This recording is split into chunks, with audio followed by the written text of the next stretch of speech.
Well, CPX-351 is basically a novel formulation of two very old chemotherapy drugs, cytarabine and daunorubicin, and the drugs are formulated into a synergistic molar ratio and then packaged into a liposome delivery vehicle that we think allows for these drugs to be delivered to the target organ or the target cell in the proper ratio that allows for optimal leukemia cell kill. So that's the concept behind the drug. So it's really a drug delivery system.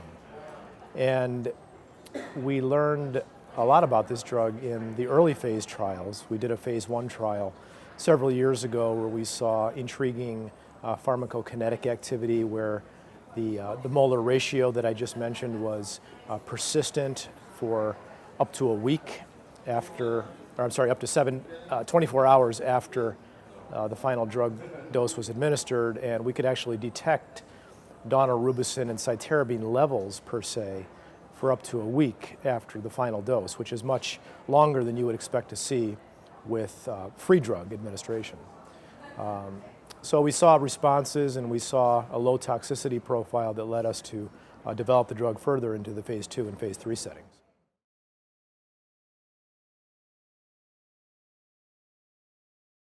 So in the trial that we discussed here at ASCO, we were looking primarily at older adults, meaning over age 60, with previously untreated AML, but still a high-risk AML that typically, or that would be defined as having arisen from a prior myelodysplastic syndrome, a therapy-related AML,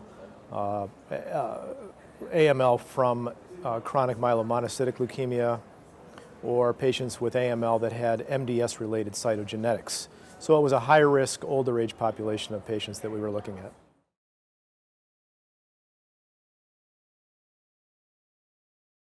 Well, the main result we found was that patients who had received CPX-351 had a significantly longer survival than patients who received traditional daunorubicin plus cytarabine by about 3.5 months. And we had a significant reduction in the death rate overall for CPX-351 patients by about 30% over the course of the entire study. So we were pleased to see that this drug seemed to have a true disease-modifying effect in this high-risk population.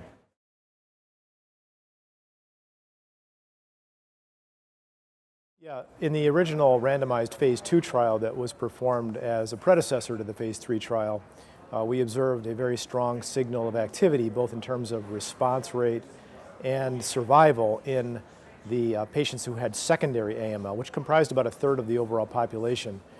And we thought that this would be the best patient population to focus upon moving forward, since it was the group that had the most remarkable signal of response in the phase 2 study.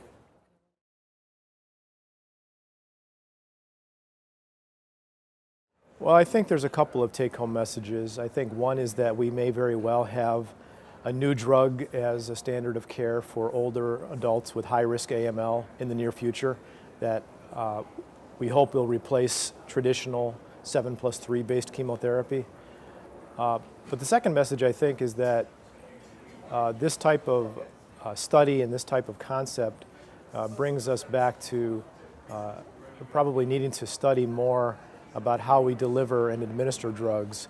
And there's been a lot of buzz about new targeted therapies and immunotherapies, but in my opinion, we probably haven't reached our target for how we deliver drugs to make them work the best. In other words, using the drugs that we currently have, delivering them in the proper way so that they give the patients the most benefit. And I think that's an exciting area that has probably been underexplored historically, and now the opportunity may exist to go back into that arena and really understand drug delivery better.